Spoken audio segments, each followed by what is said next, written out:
On today's video, we'll be talking about ingrown hairs. What is ingrown hairs, the causes, the signs, the symptoms, prevention, and of course the treatments. Hey guys, it's Alex here. Welcome back to my channel, and if you're new, welcome to my channel. It's been a while, but we're not going to talk about that right now. So now, before we get into this video, make sure you click on that subscribe button and subscribe to this channel. Please, please, please. That is very highly needed. And I'll be leaving timestamps in the description box below, so you can skip to any section of this video for quicker information. So let's get into what is ingrown hairs. A lot of people are having this, but they don't really know what ingrown hairs is, but they suffer from it. So ingrown hairs is basically a condition whereby the tip of the shaved, waxed or tweezed hair curls back and grows, like it curls back and grows back into the skin of the hair follicle. So instead of the hair to shoot out and grow outside the skin, it curls back into the skin and grows back into the hair follicle. That's just basically what ingrown hairs is talking about. It normally causes inflammation and pain, and it could lead to bumps to the exact area where the hairs were actually removed. So it commonly leads to folliculitis or pseudo folliculitis barbae, which is just a fancy word, a fancy way of saying razor bumps. So razor bumps is one that normally appear on your beard area with constant shaving and repeated shaving. It's razor bumps, and it leads to keloids. Keloid is just scarring. So razor bumps, folliculitis, keloids, these are just the common associations with ingrown hairs. Ingrown hairs is very common in people with thick and curly hairs. Normally Africans, African Americans, all those kind of people, they are more prone to have ingrown hairs because they have curly hairs. And the normal areas are the beard area, the neck, the underarms, the bikini area. These are the more areas of ingrown hair attack. Lead to skin discoloration, you have a patch of light and dark skin, that kind of stuff, and hyperpigmentation. That is the tea concerning ingrown hairs. Now let's go look at the causes. The major cause of ingrown hairs is inadequate shaving techniques with your razor. This particular razor has caused a lot of problems. Inadequate shaving techniques I'm talking about is like dry shaving, pulling your skin while shaving. Like, some people, they draw their skin like this or something like that, draw their skin then like shave. So all these inadequate techniques, they are a major cause of ingrown hairs. Now, pulling the skin while shaving causes the hair to retract back into the skin after shaving. So I don't have to explain this, but I hope you just understand by what I'm just saying. When you're shaving, when you shave off the hair, the tip lies in the skin line, but when you draw the skin, the hair comes out from the follicle. You shave, after shaving, and you leave your skin back, the hair retracts back into the follicle, which makes it a perfect condition, a perfect opportunity for ingrown hairs to start growing. Shaving your hairs opposite the direction of hair growth is still a factor that causes ingrown hairs. Normal signs and symptoms of having ingrown hairs is the itching skin, the pain, the redness, the papules. Papules is kind of like blisters on the skin, hyperpigmentation and rashes. So these are the normal signs with ingrown hairs. Talking about this just reminded me of when I got my fresh beard, excuse me. I went and shaved with a razor. I don't know who sent me to shave with this. And not only shaving with this, dry shaving, nothing. Like, I just came out and was like, that's all. And I went to sleep. The next day I woke up with the worst case of folliculitis I've ever seen. So I was asking people now, asking other men, how far now, like, what's up, how do you shave? They're like, that you shave every morning, that to prevent ingrown hairs you have to shave every single morning. I was like, how will you? I didn't just get that logic, honestly, because you're trying to prevent ingrown hairs, which would definitely lead to folliculitis, by shaving every single day.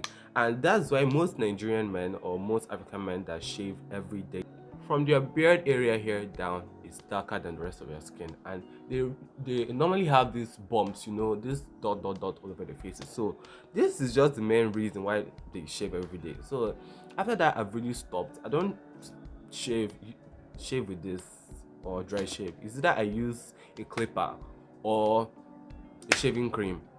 That's it, because I'm not ready for hyperpigmentation at all, because it's not really going to look good with you having two colors on your face. No, it's not going to look good. So that's it. But let's continue into this video. That was a short story time.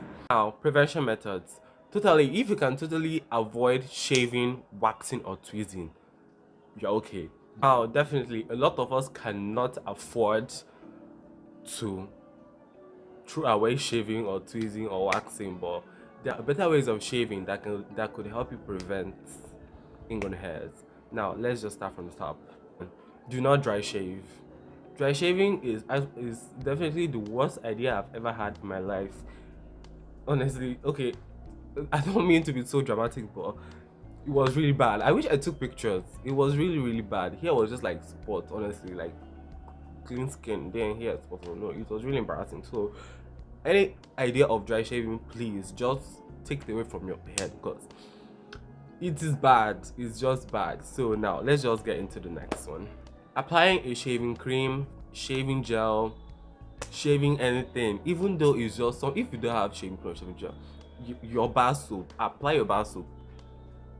Use your bar soap after applying all these things and leave for a few minutes, then shave. Do your normal shaving. Shave according to the direction of hair growth. If your hair grows downwards, you shave downwards. If it grows upwards, you shave that way. So make sure you're using a sharp razor. You know, like, don't go and use your shaving stick or your razor 100 million times. No, make sure you're getting a brand new, fresh and sharp razor to shave, because using a blunt razor is going to cause tension on the skin and irritate it. So by the time you are struggling and dragging the skin, you know, struggling, oh yeah, the razor can actually cut the hair, so it will end up irritating your skin and causing more harm than good. To rinse your blade after each stroke. This is just in case there may be some bacteria that are already in the razor that you're just still transferring all over your face. Now, when you're done shaving, rinse your face properly and apply a lotion, fragrance and alcohol free, because those can irritate your skin. Fragrances and alcohols, they irritate your skin so much. So make sure you get a fragrance free and alcohol free lotion and apply it to your skin so your skin will feel dry. Now you can try other hair removal methods, like using a hair removal cream like this. This should be one of the most popular hair removal creams we have on this side of the world. So using this is really good. This is Veet, and using this has been really good, and it saved me a lot of time and a lot of pain, honestly, because you don't actually use a razor to make it. It has this kind of plastic spatula looking kind of stuff. So rather than using a razor, you use that to like scrape the hair off, and it's really efficient and really fast to use, because by the time you've applied the lotion and everything, it takes at about 2 to 4 minutes, all the hair is out. So it saves you a lot of time and saves you the suffering that comes with having ingrown hairs. So using laser hair removal, there are a lot of spas and places that actually offer this kind of service, but the downside to it is that it's really expensive for some people. Though it's really expensive, and you have to do it like regularly to get the desired effect. Doing this on dark skin might not be efficient, because this laser hair removal works on dark hair only, so it needs to see a color gradient between your skin and the hairs for you to target the hairs only and burn the hairs of the follicles. Now, due to the fact that laser hair removal targets dark hairs only and burns them off, it might be problematic using it on dark skin, because sometimes it might take your dark skin as the hair it wants to burn off. So it might be a little bit problematic, because you might not see the color gradient between the two, like the hair and the skin. So I don't really know. With this, you need to check with your dermatologist and your skincare professionals and your doctors before heading into this part. I said before, you could always use a hair clipper, you know, with the lowest setting at 0.5 to 1 millimeters. Or you could try electrolysis. Electrolysis is a permanent means of hair removal using electricity. So there's a lot of science and a lot of physics and a lot of stuff in that, but before you do, you know, see electrolysis and laser hair removal, you need to consult your doctor. It targets hair follicles and can be used on any skin color and any hair color.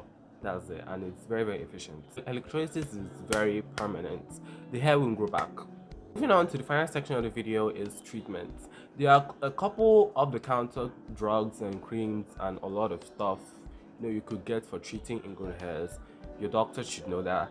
But normally it heals on its own. I don't really do a lot with my own. I just applied hydrocortisone 1% of hydrocortisone cream. Then that was how I got rid of my own. But it's not rocket science. It's not something that is very hard to get rid of. Now, I've seen most people online or on YouTube or videos using their what's that tweezer? I can't find my tweezers again.